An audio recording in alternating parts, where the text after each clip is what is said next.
মধ্যপ্রাচ্যের চলমান উত্তেজনা নতুন করে দুশ্চিন্তায় ফেলেছে প্রায় ৬০ লাখ প্রবাসী বাংলাদেশিকে। আঞ্চলিক রাজনৈতিক অস্থিরতা, নিরাপত্তা ঝুঁকি এবং যুদ্ধের আশঙ্কা সব মিলিয়ে অনিশ্চয়তার মধ্যে দিন পার করছেন তারা।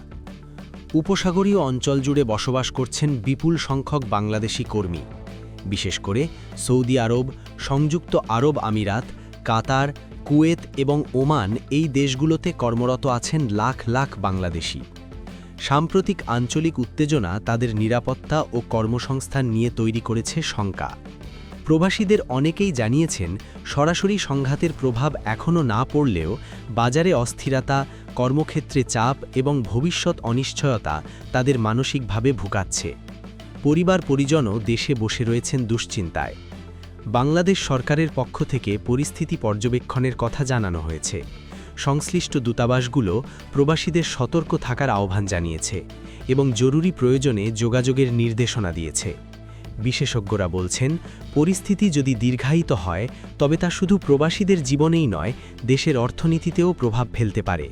কারণ প্রবাসীদের পাঠানো রেমিট্যান্স বাংলাদেশের অর্থনীতির অন্যতম প্রধান শক্তি। মধ্যপ্রাচ্যের পরিস্থিতি এখন কোন দিকে যায় সেদিকেই তাকিয়ে আছে প্রবাসী পরিবারগুলো। উৎকণ্ঠা কাটিয়ে স্থিতিশীলতার প্রত্যাশাই এখন সবার।